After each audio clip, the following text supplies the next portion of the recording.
குர்பானி பிராணிகளை அல்லாஹுக்காக நாம் அறுத்து பலியிட்டு அல்லாஹுடைய திரு பொருத்தத்தை பெற்றுக்கொண்டிருக்கிறோம்.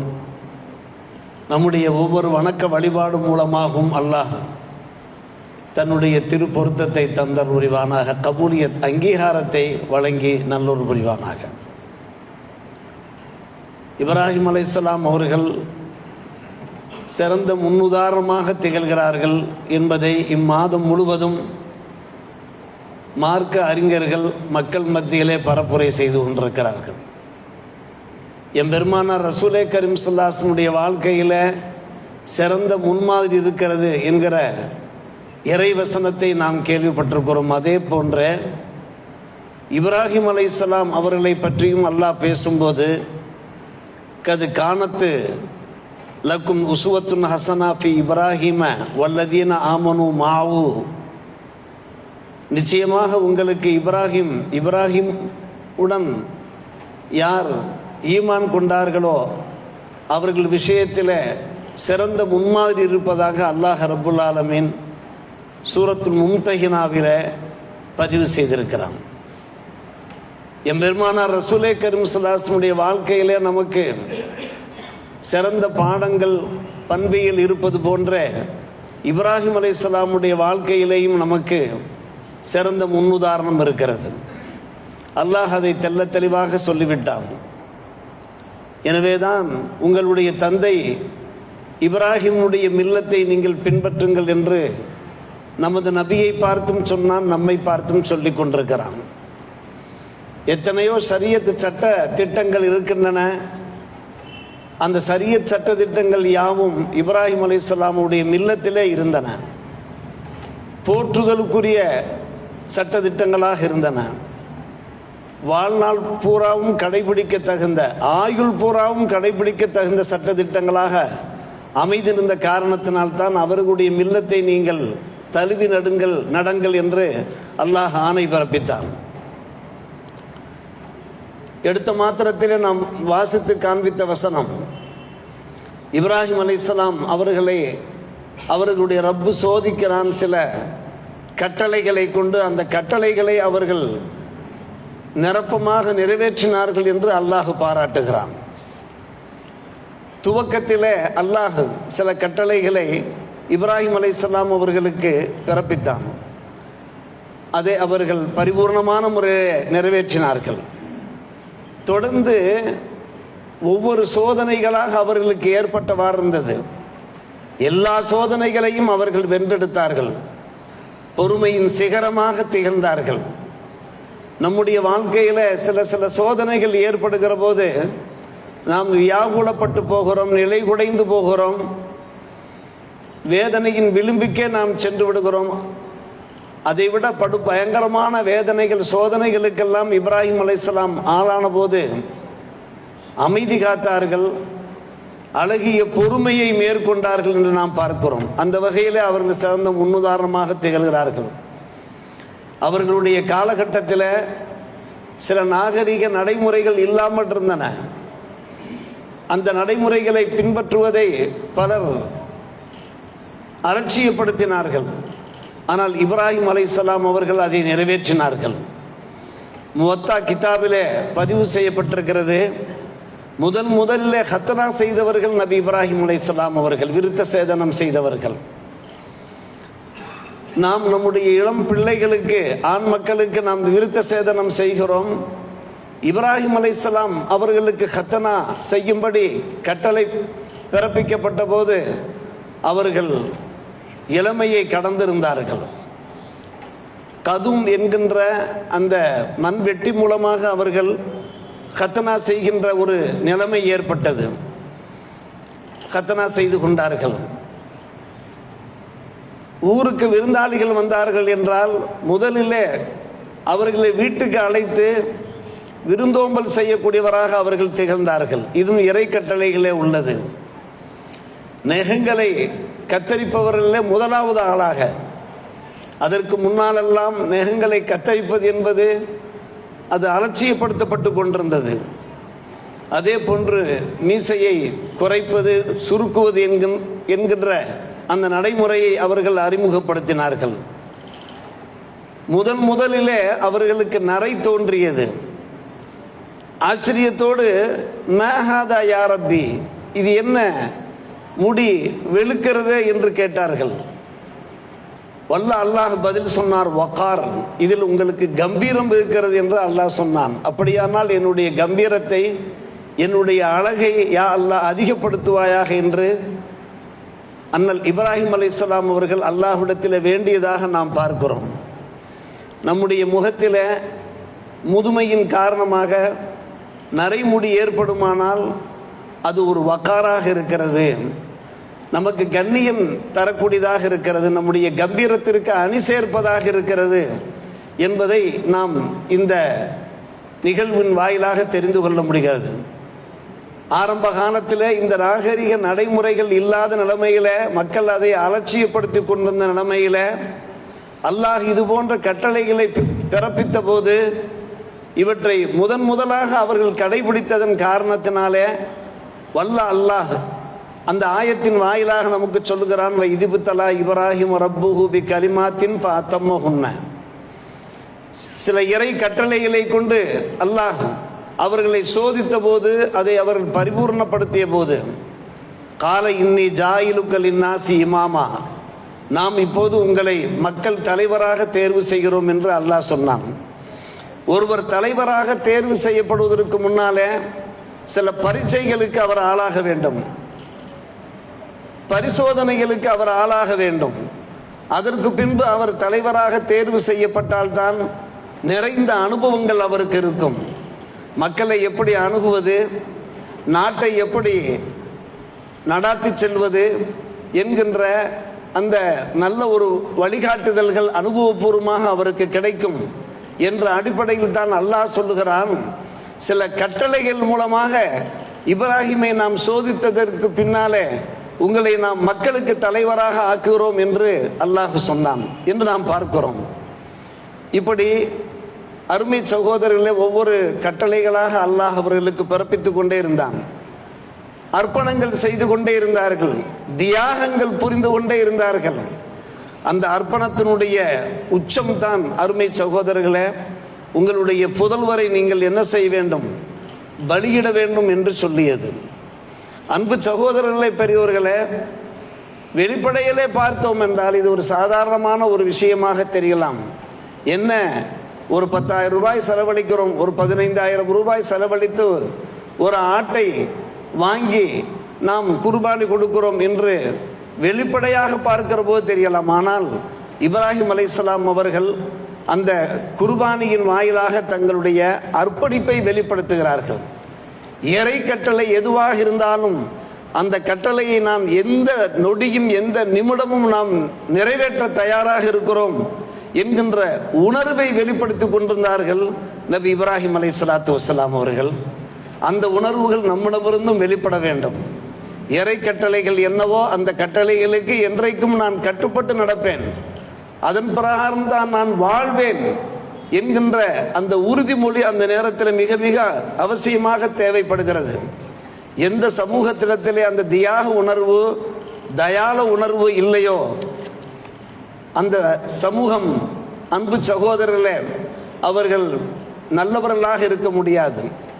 நாகரிகம் எந்த சமூகத்திடத்தில் இருக்கும் என்று கேட்டால், யாரிடத்தில் தியாக உணர்வு இருக்கிறதோ அவர்களிடத்தில் தான் நாகரிகம் இருக்க முடியும். எனவே அன்பு சகோதரர்களே, நம்மால் இயன்ற அளவுக்கு யாருக்காவது ஏதாவது உதவிகள் செய்து கொண்டே இருக்க வேண்டும், துணை புரிந்து கொண்டே இருக்க வேண்டும். இப்ராஹிம் அலைஹிஸ்ஸலாம் அவர்கள் செய்த தியாகங்கள் அளவுக்கு நம்மால் செய்ய முடிகிறதோ இல்லையோ, நம்மால் என்ன முடியும் என்கின்ற அந்த அர்ப்பணிப்பு மனப்பான்மை வேண்டும், அந்த தயால குணம் வேண்டும். அருமை சகோதரர்களே, பெரியோர்களே, நீச்சல் தெரியாத ஒருவர் அவர் குளத்திலே விழுந்து விடுகிறார். நீச்சல் தெரிந்த ஒருவர் அவரை காப்பாற்றுகிறார். காப்பாற்றியதற்கு பின்பு காப்பாற்றப்பட்டவர் சொல்லுகிறார், நான் உனக்கு ஒரு 50 பைசா தர வேண்டும் என்று விரும்புகிறேன், ஆனால் என்னிடத்தில் 1 ரூபாய் நாணயமாக இருக்காது, எப்படி 1 ரூபாயை நான் தர முடியும் என்று கூறுகிறார். ஒரு உதாரணத்திற்கு சொல்வார்கள்.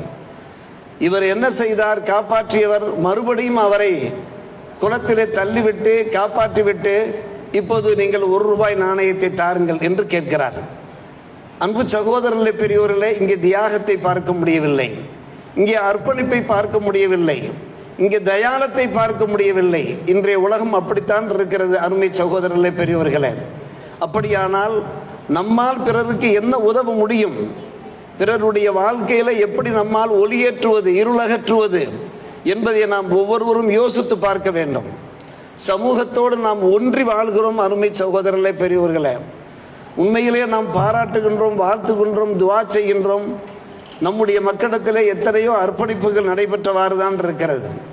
எப்போதெல்லாம் நம்முடைய ஜாமியா மஸ்ஜிதிலிருந்து, நம்முடைய மிஸ்பாஹ் ஹுதாவிலிருந்து தேவைகள் மக்களிடத்தில் எடுத்துரைக்கப்படுகிறதோ அப்போதெல்லாம் நம்முடைய மக்கள் முன் வருகிறார்கள், அந்த பொது நல சேவைகளில் ஈடுபடுகிறார்கள் என்பது பாராட்டுக்குரிய ஒரு விஷயம்.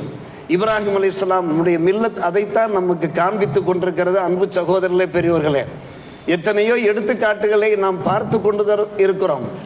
இந்த தியாக மனப்பான்மை, இந்த உதவும் மனப்பான்மை என்றைக்கும் நம்மிடத்திலே நீடித்து நிலைத்து இருக்க வேண்டும்.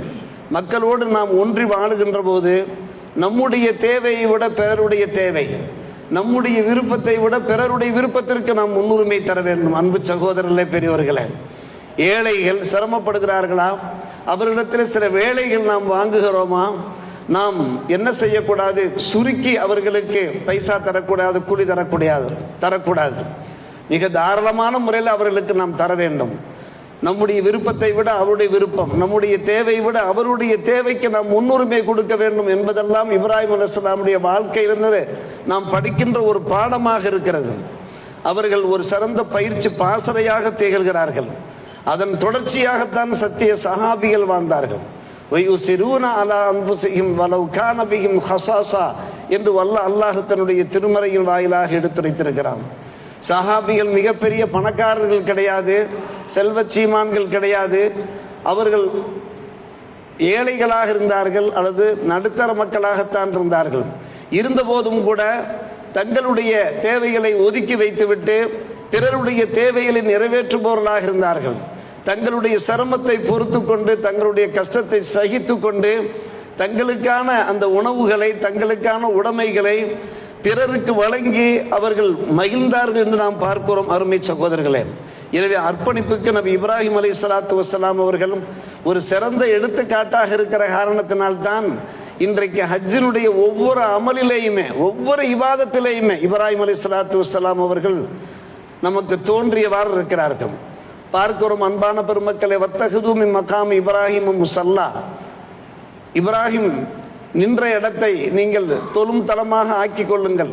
இப்ராஹிம் அலைஹிஸ்ஸலாம் அவர்கள் காபத்துல்லாவை கட்டினார்களே, அந்த காபத்துல்லாவை சுற்றித்தான் நாம் தவாஃப் செய்கின்றோம். அவர்கள் தவாஃப் செய்து நமக்கு வழிமுறையை ஏற்படுத்தி தந்தார்கள். அவருடைய குடும்பத்தினர், அவர்களும் குடும்பத்தினரும் சேர்ந்துதான் சஃபா மர்வா மத்தியிலே சை செய்தார்கள். எல்லோருமாக சேர்ந்துதான் மினா, அரபாத், முஸ்தலிஃபா போன்ற அந்த புனித ஸ்தலங்களிலே சென்று ஹஜ் செய்தார்கள் அன்பு சகோதரர்களே, பெரியவர்களே. இப்போது ஜமராத்திலே நம்முடைய ஹாஜி பெருமக்கள் கல்லடித்து கொண்டிருக்கிறார்கள். அநேகமாக இன்றைய தினத்தோடு அவர்களுடைய அந்த அமல்கள் நிறைவு பெற வாய்ப்பு இருக்கிறது. ஜமராத்திலே கல்லடிக்கிறார்கள் என்றால் அங்கே இப்ராஹிம் அலைஹிஸ்ஸலாத்து வஸ்ஸலாம் காட்சியளித்து கொண்டிருக்கிறார்கள். சைத்தான் குறுக்கிட்ட போது இப்ராஹிம் அலைஹிஸ்ஸலாம் அவர்களை நோக்கியும் அவருடைய அருமை புதல்வர் இஸ்மாயிலை நோக்கியும் அன்னை ஹாஜரா அலைஹிஸ்ஸலாம் அவர்களை நோக்கியும் சைத்தான் குறுக்கிட்ட போது கல்லால் 7 கல்லால் எடுத்து எழுந்து சைத்தானை விரட்டியதன் அந்த அடையாளமாகத்தான் இன்றைக்கு ஜமராத்திலே அன்பு சகோதரர்களே, பெரியோர்களே, நம்முடைய ஹாஜி பெருமக்கள் கல்லறிந்தவாறு இருக்கிறார்கள். இப்ராஹிம் அலைஹிஸ்ஸலாத்து வஸ்ஸலாமுடைய பரிணாமம் நமக்கு தெரிகிறது, ஹஜ்ஜினுடைய ஒவ்வொரு செயல்பாட்டிலையும் தெரிகிறது. அப்படியானால் என்ன விஷயம் என்று நாம் பார்க்கிறோம். இப்ராஹிம் அலைஹிஸ்ஸலாத்து வஸ்ஸலாமுடைய அந்த தியாகம்தான் காரணம். அல்லாஹ் மெச்சுகின்றான். கியாம நாள் வரை இதை நீடித்து நிலைத்திருக்க செய்து விட்டார். நம்மிடத்திலையும் அந்த தியாக உணர்வுகள் எந்த அளவுக்கு முடியுமோ அந்த அளவுக்கு இருக்குமானால் நம்மை மக்கள் மறக்க மாட்டார்கள். நமக்காக துவா செய்யக்கூடியவர்களாக அவர்கள் இருப்பார்கள். இப்ராஹிம் அலைஹிஸ்ஸலாம் பற்றி குர்ஆனிலே பல இடங்களிலே அல்லாஹ் பேசுகிறான். அவர்கள் சீரிய சிந்தனையாளராக திகழ்ந்தார்கள், அறிவு தீட்சண்யம் உடையவராக இருந்தார்கள். சிறந்த ஆய்வாளராக திகழ்ந்தார்கள் என்றெல்லாம் நாம் பார்க்கிறோம். அவ்வப்போது நாம் இஷா தொழுகையில நாம் சில ஆயத்துக்களை ஓதி காண்பிப்போம். பலம்மா ஜன்னா அலைஹில் லைலு ரஆ கௌகபன் காலஹாதா ரப்பி. இரவு நேரத்திலே நட்சத்திரத்தை நபி இப்ராஹிம் அலைஹிஸ்ஸலாம் அவர்கள் கண்டபோது அன்றைய காலத்தினுடைய மக்களுடைய அந்த உணர்வுகளுக்கு ஏற்ப இந்த நட்சத்திரம் தான் என்னுடைய இறைவனாக இருக்க முடியும் என்று சொன்னபோது, அந்த நட்சத்திரம் மறைந்த போது இப்ராஹிம் அலைஹிஸ்ஸலாம் சொல்லிவிட்டார்கள், பலம்மா அஃபல கால லா உஹிப்புல் ஆஃபிலின், மறையக்கூடிய ஒன்று எப்படி இறைவனாக இருக்க முடியும் என்று சிந்தனையை தூண்டினார்கள். தம்முடைய உம்மத்தினிடத்தில் சிந்தனையை தூண்டினார்கள். அடுத்து அன்பான பெருமக்களே, நிலவை பார்க்கிறார்கள், சந்திரனை பார்க்கிறார்கள், அது தோன்றுகிறது. அப்படியானால் நட்சத்திரம் இறைவனாக இல்லாமல் இருக்கலாம், இந்த கமரு தான், இந்த சாந்தினி தான் அது இறைவனாக இருக்க முடியும் என்று சொன்னபோது, அதுவும் மறைந்த போது காலல இல்லம் எஹிதினி ரப்பில அகூனன்ன மினல் கௌமில் லாலின் என்று சொன்னார்கள். என் ரப்பு எனக்கு நல்வழி காண்பித்திருக்காவிட்டால் நான் வழிகேடர்களிலே ஒருவனாக ஆயிருப்பேன் என்று சொன்னார்கள். அப்படியானால் ஒரு சந்திரனும் கூட அது இறைவனாக இருக்க முடியாது, ரப்பாக இருக்க முடியாது.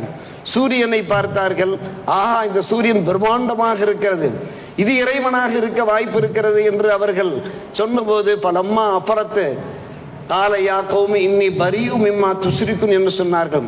சூரியனும் மறைந்தது, மறைகின்ற ஒன்று எப்படி இறைவனாக இருக்க முடியும்?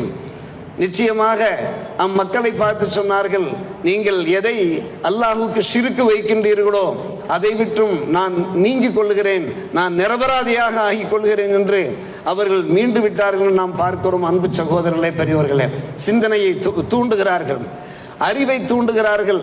தங்களுடைய சமுதாயத்தினிடத்தில் இப்ராஹிம் அலைஹிஸ்ஸலாமுடைய இது போன்ற அந்த உரையாடல்களிலே, அந்த சம்பாஷணைகளிலே நமக்கு மெய்ஞானம் மட்டுமல்ல விஞ்ஞானமும் கிடைக்கிறது.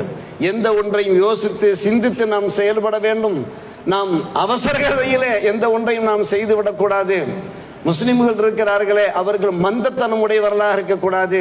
நல்ல ஒரு புத்திசாலிகளாக, நல்ல ஒரு சமயோஜித அறிவு உடையவர்களாக இருக்க வேண்டும் என்பதற்கெல்லாம் அவர்கள் உயரிய எடுத்துக்காட்டாக திகழ்கிறார்கள். ஷிர்க் வைத்த அந்த மக்களை பார்த்து பேசினார்கள். கைஃப அகாஃபும் ஆஷரத்தும், எந்த கற்சிலைகளை நீங்கள் சிரித்து வைக்கிறீர்களோ அதை நான் ஏன் பயப்பட வேண்டும்? துணிச்சலாக சொன்னார்கள். வலா தகாஃபூன அன்னக்கும் அஷ்ரக்தும் பில்லா மேலம் யுனஸ்ஸில் பிஹி அலைக்கும் சுல்தானா, நீங்கள் சிரித்து வைக்கின்ற விஷயத்துக்கு எந்த ஒரு ஆதாரம் இல்லாத போது நீங்கள் சிரித்து வைக்கிறீர்களே, சிலைகளை வணங்குகிறீர்களே, இது நியாயமா, சரிதானா என்று அன்பான பெருமக்களே அம்மக்களிடத்தில் தைரியத்தோடு பேசினார்கள், துணிச்சலோடு பேசினார்கள். அதனுடைய விளைவுகளையும் அவர்கள் அனுபவித்தார்கள். அவருடைய தந்தை ஆசரே என்ன செய்தார்? அவரை பார்த்து எச்சரித்தார், நீர் உன்னுடைய இந்த கொள்கை சித்தாந்தத்திலிருந்து நீ வெளியேறாவிட்டால் உன்னை கல்லால் அடிப்பேன், நீ உடனே ஊரை விட்டு நீ சென்று விடு என்று சொல்லி ஊரை விட்டே வெளியாக்கினார்கள். ஆனால் ஊரை விட்டு அவர்கள் வெளியானார்களே தவிர தங்களுடைய கொள்கை கோட்பாடுகளை விட்டு, சித்தாந்தங்களை விட்டு அவர்கள் வெளியேறவில்லை. சிறந்த எடுத்துக்காட்டாக திகழ்கிறார் நபி இப்ராஹிம் அலைஹிஸ்ஸலாம். இப்ராஹிம் அலைஹிஸ்ஸலாம் அவர்களை மையமாக வைத்து ஒரு ஹஜ்ஜு பெருநாள் நடைபெறுகிறது என்றால், இப்ராஹிம் அலைஹிஸ்ஸலாம் அவர்களை மையமாக வைத்து ஹஜ் கடமைகள் நிறைவேற்றப்படுகிறது என்றால், இப்ராஹிம் அலைஹிஸ்ஸலாம் அவர்களை மையமாக வைத்து ஒரு தொழுகையில் அத்தஹியாத்து நடைபெறுகிறது என்றால், இப்ராஹிம் அலைஹிஸ்ஸலாம் அவர்களை மையமாக வைத்து துஆக்களிலே நாம் அவருடைய பெயரை இணைக்கின்றோம் என்றால் அதற்கெல்லாம் என்ன காரணம்? ஆம், அவர்கள் ஒரு சிறந்த எடுத்துக்காட்டாக திகழ்ந்ததுதான்.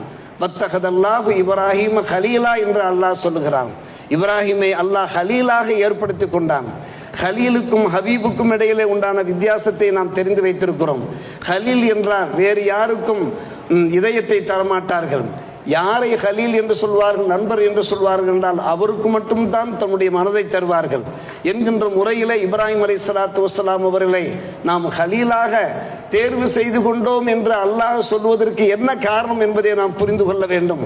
அவர்களிடத்தில் அந்த இறை விசுவாசம் இருந்தது, உண்மையான இறை நம்பிக்கை இருந்தது. அந்த விசுவாசம் ஒவ்வொரு முஸ்லிமிடத்திலையும் இருக்க வேண்டும் என்பதற்காக வேண்டித்தான்.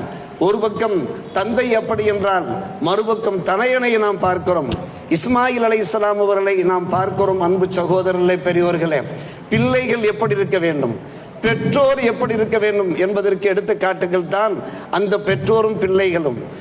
பிள்ளைகளே பிள்ளைகளே, இளைஞர்களே இளைஞர்களே, நீங்கள் உங்களுடைய பெற்றோருக்கு கட்டுப்பட்டு நடங்கள். நல்ல விஷயங்களில் கட்டுப்பட்டு நடங்கள். தொழும்படி ஏவினார்கள் என்றால் நீங்கள் தொழுங்கள். உண்மையை பேசும்படி ஏவினால் உண்மையை பேசுங்கள். ஹலாலான வழியிலே சம்பாதிக்கும்படி உங்களிடத்திலே ஏவினார்கள் நீங்கள் ஹலாலான முறையில் சம்பாத்தியம் பண்ணுங்கள். நல்ல முறையிலே படியப்பா, உன்னுடைய அறிவை வளர்த்து கொள்ளப்பா, உன்னுடைய மார்க்க சிந்தனையை நீ அதிகப்படுத்திக் கொள்ளப்பா என்று உங்களுடைய பெற்றோர் சொல்லுகிற போது, பிள்ளைகளே பிள்ளைகளே, நீங்கள் உங்களுடைய பெற்றோருக்கு கட்டுப்படுங்கள். இஸ்மாயில் நபி அலைஹிஸ்ஸலாம் அவர்கள் தங்களுடைய அன்பு தந்தை இப்ராஹிம் அலைஹிஸ்ஸலாம் அவர்களுக்கு கட்டுப்பட்டது போன்று கட்டுப்படுங்கள் என்பதைத்தான் நபி இப்ராஹிம் அலைஹிஸ்ஸலாம், இஸ்மாயில் அலைஹிஸ்ஸலாம் இந்த இருவருடைய வாழ்க்கை நமக்கு எடுத்து காட்டுகிறது. அன்பு சகோதரர், நாம் தெரிந்து வைத்திருப்போம், அங்கே இஸ்மாயில் அலைஹிஸ்ஸலாம் அவர்களை பலியிட போகிறார்கள் நபி இப்ராஹிம் அலைஹிஸ்ஸலாம். புனித மக்காவிலே மினாவிலே மன்ஹர் என்று ஒரு இடம் இருக்கிறது. அந்த மன்ஹர் என்ற அந்த இடத்தில் தான் இந்த சம்பவம், இந்த நிகழ்ச்சி நடைபெறுகிறது. இஸ்மாயில் அலைஹிஸ்ஸலாம் அவர்கள் படுக்க வைக்கப்பட்டிருக்கிறார்கள். இஸ்மாயில் அலைஹிஸ்ஸலாம் அவர்கள் இளம் பாலகர். அன்பு சகோதரர்களே, அவர்கள் தம்முடைய தந்தையை பார்த்து சொல்கிறார்கள். தப்சீர் கிதாபுகளிலே சொல்லப்படுகிற ஒரு விஷயம், நமக்கு ஒரு மெய் சிலிர்ப்பை ஏற்படுத்துகின்ற ஒரு விஷயம். சொல்லுகிறார்கள், யா அபத்தி, என் அன்பு தந்தையே, உஸ்துத் ரிபாத்தி, நல்ல முறையிலே நீங்கள் என்னை கட்டிவிடுங்கள், கைகால்களை கயிற்றால் நீங்கள் கட்டிவிடுங்கள். ஹத்தாலா அழுத்தறிப, நீங்கள் என்னுடைய கழுத்தை அறுக்கிற போது நான் துடிக்க கூடாது, என்னிடத்தில் துள்ளல் ஏற்படக்கூடாது. அப்படி ஏற்பட்டால் என் குசா அஜிரி, எனக்கு கிடைக்க வேண்டிய நற்கூலி குறைந்து விடுவேன். நான் அந்த நேரத்தில் பதஷ்டப்பட்டு விட்ட காரணத்தினாலே அல்லாஹுடைய புறத்திலிருந்து எனக்கு கிடைக்கின்ற அந்த கூலி எனக்கு நிரபூர்ணமாக கிடைக்காமல் போய்விடுமே. என் அன்பு தந்தையே, வக்ஃப் அன்னி சியாபக, நீங்கள் உங்களுடைய துணியை மடித்து கட்டிக்கொள்ளுங்கள். வக்ஃப் அன்னி சியாபக ஹத்தாலா என் தலிஹா அலைஹா ஷையும் இந்தமி, நீங்கள் அறுக்கின்ற போது இரத்தம் பாயுமே, இரத்தம் பீச்சி அடிக்குமே, அந்த இரத்தத்தின் துளிகள் உங்களுடைய துணிமணிகளே சேர்ந்து விடக்கூடாது. அதற்கு பின்பு என்னுடைய உம்மா பார்ப்பார்கள். பார்த்துவிட்டு ஃபத்தஹ்சன், அவர்கள் கவலைப்படுவார்கள். என்னுடைய அன்பு மகனுடைய இரத்தம் அல்லவா என்று அவர்கள் கவலைப்படுவார்கள். எனவே உங்களுடைய ட்ரெஸ்ஸை நீங்கள் வளைத்து கட்டி கொள்ளுங்கள். வசஹித்த சஃபரத்தகை, அன்பு தந்தையே, நீங்கள் கத்தியை நன்கு தீட்டிக் கொள்ளுங்கள். வாசிரி மர்ர சிக்கின் அலா ஹல்கி, நீங்கள் வெகு வேகமாக என்னுடைய கழுத்தை அறுத்து விடுங்கள். லியக்கூன அகுவன அலைய, அது எனக்கு இலகுவாக இருக்குமே. இப்போ இன்னல் மௌத்த சதீதும், மௌத்து சற்று கடுமையாக வல்லவா இருக்கும். பேசுவது யார் அன்பான பெருமக்களே? ஒரு இளம் பாலகர். நம்முடைய பிள்ளைகள், பேர பிள்ளைகள், அந்த பிள்ளைகளுடைய அந்த முகத்தை நீங்கள் கொண்டு வாருங்கள். இஸ்மாயில் நபி அலைஹிஸ்ஸலாமுடைய முகத்தையும் நீங்கள் அப்படி இணைத்து பாருங்கள். அந்த இஸ்மாயில் பேசுகிறார்கள். அறுக்கப்படுவதற்கு முன்னாலே அல்லாஹுடைய புறத்திலிருந்து அந்த குர்பானி பிராணி வந்து சேர்வதற்கு முன்னாலே, அந்த நேரத்தில் திபஹாதிம் குர்பானி பிராணி வந்து சேரும் என்பதெல்லாம் அவர்களுக்கு தெரியாது. இவர்கள் அறுக்க போகிறார் என்பது இவர்களுக்கு உறுதியாக தெரியும். நபி இப்ராஹிம் அலைஹிஸ்ஸலாம் அவர்களுக்கு நாம் அறுக்கப்பட போகிறோம் என்பதை அவர்கள் உறுதியாக நம்பிக்கொண்டிருக்கிறார்கள். சொல்லுகிறார்கள், இதா அத்தைத்த உம்மி, என்னுடைய அன்பு தாயிடத்தில் நீ வந்தால் பக்கரா சலாம், நீங்கள் அவர்களுக்கு சலாம் உரையுங்கள். பாசா இயக்குன அசலாலஹா அன்னி, அந்த சலா மூலமாக அவர்கள் ஒரு ஆறுதல் அடைவதற்கு வாய்ப்பு இருக்கிறது. என்னுடைய சலாத்தை நீங்கள் அன்பு கூர்ந்து எடுத்துரைங்கள். தாயை, அவர்கள் தாய் வீட்டில் இருக்கிறார்கள். இப்ராஹிம் அலைஹிஸ்ஸலாம், இஸ்மாயில் அலைஹிஸ்ஸலாம் இருவர் மட்டும்தான் அந்த மன்ஹரில் இருக்கிறார்கள். அன்பான பெருமக்களே, ஃபபகா இப்ராஹிம், இப்ராஹிம் அலைஹிஸ்ஸலாம் அழுது விட்டார்கள், கண்ணீர் சிந்தினார்கள். வஹதயு கப்பிலு வரதஹு, தம்முடைய அன்பு மகனை முத்தமிடுகிறார்கள். அறுக்க போகிறார்கள் அல்லவா, பலியிட போகிறார்கள் அல்லவா, முத்தமிடுகிறார்கள். சும்ம காலலகு யா பனிய, என் அன்பு மகனை நேமல் அவுன், நேமல் அவுன். ஒரு தந்தைக்கு ஒரு மகன் ஒத்துழைப்பாக இருக்க வேண்டும், துணையாக இருக்க வேண்டும். இந்த இறை கட்டளை நிறைவேற்றுகிற விஷயத்தில் நீ எனக்கு துணையாக இருந்தாயே, இந்த உதவி மிகவும் நல்ல உதவி என்று தம்முடைய அன்பு புதல்வரை பாராட்டுகிறார்கள். அன்பான பெருமக்களே, இன்றைக்கு நம்முடைய பிள்ளைகளிடத்தில் ஏதாவது பேச முடிகிறதா என்று ஒரு சிலர் சொல்லுகிறார்கள். அப்பா, நீ முடியை இப்படி கத்திரிக்க கூடாதுப்பா, இது நன்றாக இல்லப்பா, பார்ப்பதற்கு அருவருப்பாக இருக்கிறதப்பா, எப்போ பார்த்தாலும் மொபைல்லையே இருக்கிறாயப்பா, இது உன்னுடைய சிந்தனையை கெடுக்குமே, உன்னுடைய ஒழுக்கத்தை கெடுக்குமே, உன்னுடைய வாழ்க்கையை வளர்ச்சியை கெடுக்குமே என்று சொன்னால் பிள்ளைகள் கேட்கிறார்களா? கேட்பதில்லை என்று எத்தனை பெற்றோர் சங்கடப்படுகிறார்கள். அருமை சகோதரர்களே, பெரியோர்களே, சற்று யோசியுங்கள்.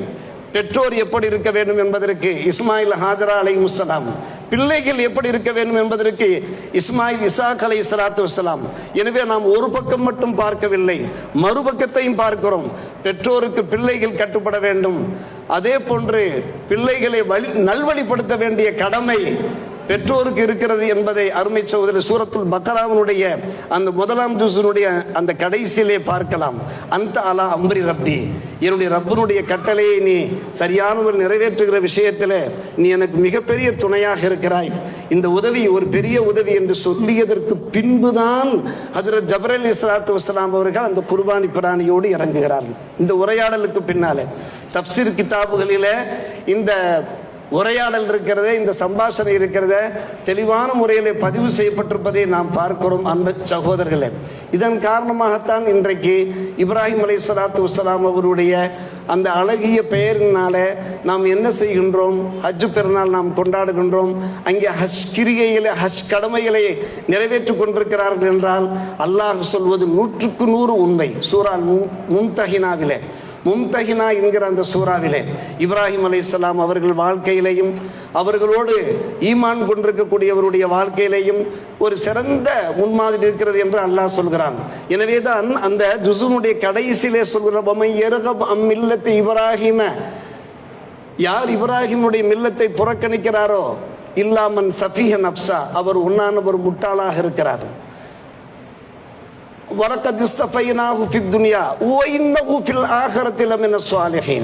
நாம் அவரை இறை தூதராக தேர்வு செய்திருக்கிறோம், அவர் மிக மிக நல்லவர். இது காலலகு ரப்புஹு அஸ்லிம், ரப்பு சொன்னான் அவரை பார்த்து நீ வழிபடு, கட்டுப்படு, சரணாகதி ஆகிவிடு என்று. கால அஸ்லம் துலி ரப்பில் ஆலமீன், என் ரப்புல் ஆலமீனுக்கு நான் மிக மிக கட்டுப்பட்டு விட்டேன் என்று சொன்னார். இப்ராஹிம் சொன்னார் இப்ராஹிம் பனீஹி வ யாக்கூப். இதே கலிமாக்களை இப்ராஹிம் அலைஹிஸ்ஸலாம் அவர்களும் அவருடைய அருமை புதல்வருடைய புதல்வர் இசாக்குடைய அருமை மகன் யாக்கூபும் தங்களுடைய பிள்ளைகளுக்கு அவர்கள் வசியத்து செய்தார்கள், உபதேசம் செய்தார்கள். என்ன உபதேசம் செய்தார்கள்? இன்னல்லாஹ் அஸ்தஃபா லக்கும் தீன ஃபலா தமூதுன்ன இல்லா வ அன்தும் முஸ்லிமூன். நீங்கள் இஸ்லாமிய மார்க்கத்தையே மார்க்கமாக நீங்கள் தேர்வு செய்து கொள்ளுங்கள். நீங்கள் இறக்கிற போது உண்மை முஸ்லிம்களாக இருக்க வேண்டும், அல்லாஹ் ரசூலுக்கு கட்டுப்பட்டவர்களாக இருக்க வேண்டும் என்று வசியத்து செய்தார்களே. இந்த வசியத்துகள் எல்லாம், இந்த மரண உபதேசங்கள் எல்லாம் நம்முடைய காதுகளில் பாய்ந்து கொண்டிருக்கிறதா இல்லையா? இதை நாம் கேட்டுக்கொண்டிருக்கிறோமா இல்லையா? எனவே அன்பான பெருமக்கள், இது ஒரு சடங்குக்காக, சம்பிரதாயத்துக்காக நாம் குர்பானி கொடுக்கவில்லை. மாறாக இது போன்ற பாடங்கள், படிப்பினைகள் இப்ராஹிம் அலைஹிஸ்ஸலாம் அவருடைய அந்த குடும்பத்தின் மூலமாக கிடைக்கின்றதை நாம் நம்முடைய வாழ்க்கையில் ஆய்ந்து பார்த்து நம்முடைய உள்ளத்திலே உள்வாங்கி வாழ்க்கையிலே கடைபிடிக்க பெரும் முயற்சி எடுத்துக்கொள்வோமாக. அல்லாஹ் நம்ம எல்லோருக்கும் நல்லோர் புரிவானாக. நம்முடைய இபாதத்துகள், நம்முடைய குர்பானி கிரியைகள் எல்லாவற்றையும் வல்ல அல்லாஹ் ஏற்றுக்கொண்டு பொருந்து கொண்டு தன்னால் ஏற்றுக்கொள்ளப்பட்ட நல்ல அடியார்கள் கூட்டத்தில், இறை தூதர்கள் கூட்டத்தில் நம் எல்லோரையும் சேர்த்துக் கொள்வானாக. வாஹிர் தாவானா அல்ஹம்துலில்லாஹி ரப்பில் ஆலமீன். அஸ்ஸலாமு அலைக்கும் வரஹ்மத்துல்லாஹி.